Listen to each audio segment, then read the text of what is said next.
இப்போ நம்ம ஹீரோயினோட தங்கச்சிக்காரியும் பஸ்ஸில் வந்துட்டு இருக்கப்போ ஒரு ஃப்ளாஷ்பேக் என்னன்னா அந்த அக்காக்காரி நினச்சி பார்த்துக்கிட்டு இருக்கிறான்.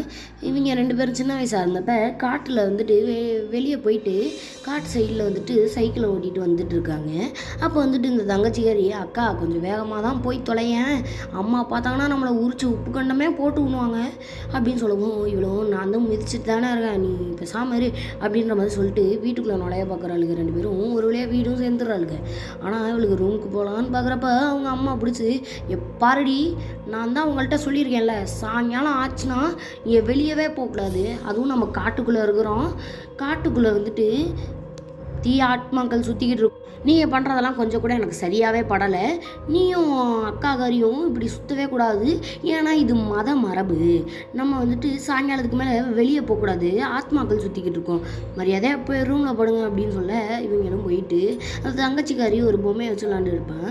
அதை போய் இங்கே பாரு, இந்த பூனை வந்துட்டு எப்போ பார்த்தாலும் நீயே வச்சு விளாண்டுட்ருக்கல, நைட்டு உனையை வந்து கடித்து முழுங்கி சாப்பிட போகுது பாரு அப்படின்ற மாதிரி பயமுறுத்திட்டு இருக்கிறான்.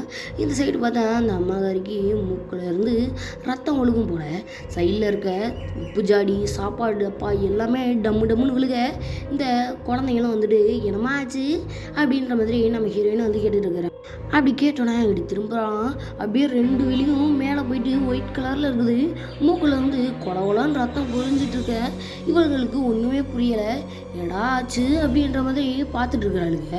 அப்போ இந்த ஸ்டார்டிங் சைடில் அந்த கிழமை ஏதோ கொலவலான்னு வாந்தி எடுத்துருப்பான் இல்லையா, அந்த மாதிரி இவளும் வாந்தி எடுக்கிறா. கட் பண்ணால் இதெல்லாம் கனவு இல்லை, ஏற்கனவே நடந்ததை நினச்சி பார்த்துருப்பேன். இப்போ இவங்க 2 பேரையும் பிக்கப் பண்ணி வீட்டுக்கு கூட்டிகிட்டு போகிறதுக்காக ஒரு டிரைவர் வந்திருப்பாங்க. இப்போ வந்து இவன்கிட்ட வந்துட்டு, இங்கே பாருங்கள் எங்கள் அங்கிளுக்கு என்னாச்சு, நல்லா இருக்காரா அப்படின்ற மாதிரி கேட்கவும், இவன் வந்துட்டு ஒன்றுமே பேசாமல் அப்படியே அமைதியாக காரை ஊற்றிக்கிட்டு போயிட்டு இவளுக்கு எல்லாம் ட்ராப் பண்ணி வைப்பாங்க.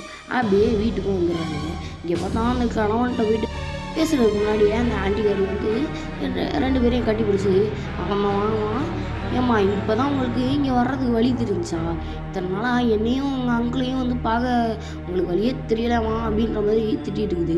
இந்த சைடு பார்த்தா அந்த அங்கிள்காரன் பெட்டில் படுத்துட்ருக்குறான். அவனுக்கு ரொம்ப முடியலாட்டுக்கு போதா குறையி இவளுக்கு 2 பேரையும் பேர் சொல்லி கூப்பிட்டுருக்குறான். அப்படியே இவளுக்கு 2 பேரும், இங்கே பாருங்கங்க நான் தான் வந்திருக்கேன் அங்கிள் பாருங்கள் அப்படின்ற மாதிரி சொல்லிகிட்டு இருக்கிறாளுங்க.